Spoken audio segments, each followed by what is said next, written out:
Why, hello there, I'm Professor Joel, and welcome to another episode of Planet Scooby Reviews, or in this case, I should say, Planet Scrappy Reviews. That's right, I'm going to do some Scrappy-Doo reviews. And I'm going to differentiate these videos by calling them Planet Scrappy Reviews because I will return to my normal Scooby-Doo reviews on September 11th, 2021. The reason is that I just wanted to take a little break from YouTube, but I'm doing some Scrappy reviews because I didn't want to completely disappear. I want to review every Scooby-Doo episode out there, and if I take these breaks, it's just going to lengthen the process.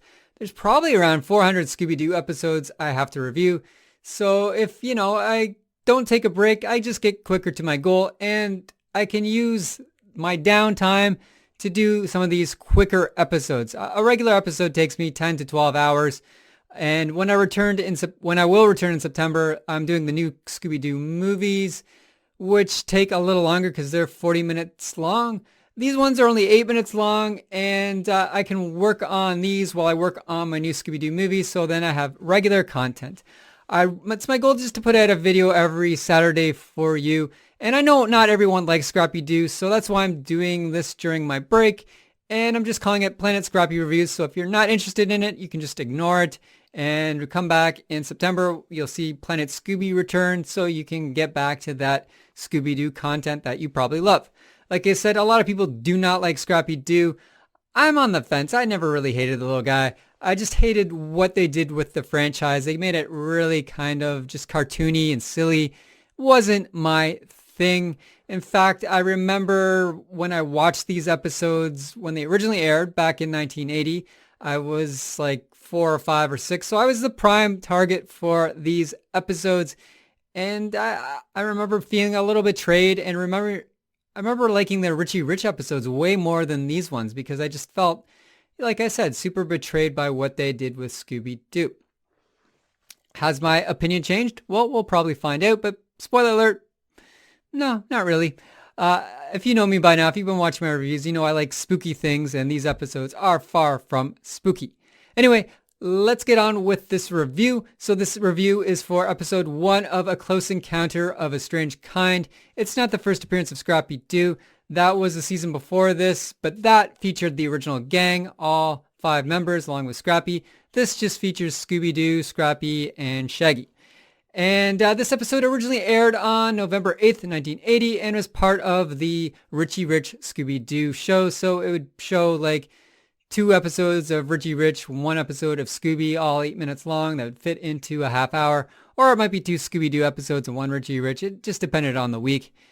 And this episode is a take on Steven Spielberg's classic film, Close Encounters of the Third Kind. Thus, it's going to involve aliens, if you're familiar with that. If you haven't seen that movie, highly recommend it. It's one of my favorite Spielberg movies out there. My favorite, by the way, would probably be Jaws, Indiana Jones, and then maybe Close Encounters. Anyway, enough of my bickering about the silliness of this episode of Scooby-Doo. Let's get on with my review.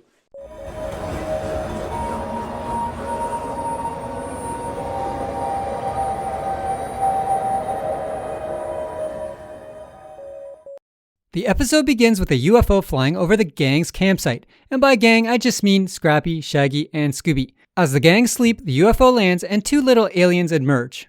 The aliens abduct Shaggy and carry him into the UFO while he sleeps. Scooby notices Shaggy gone, so Scrappy and Scooby race into the UFO just before it launches off into space. I'll keep an eye open for wild animals. I'm not sleepy. Which one do we take for a sample? Someone open and close the door. Intruders. Noticing they have intruders, the little aliens, or as Scrappy calls them, Shaggy Nappers, chase Scrappy and Scooby around in the UFO. Shaggy wakes up and he is stuck in his sleeping bag, so he has to hop around in the UFO during this chase scene. Scooby takes control of the UFO and takes it for a ride around the Milky Way until finally landing back at their campsite. Together, all 3 of the gang leave the UFO with the 2 little aliens complaining that Earthlings sure aren't that friendly. And I thought Earthmen would be friendly. With friends like that, who needs enemies?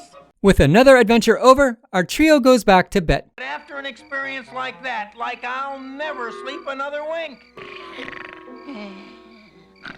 I give this episode a 2 out of 10. It's not that I hated this episode or I thought it was bad. It's just not my thing. I really don't consider it Scooby-Doo.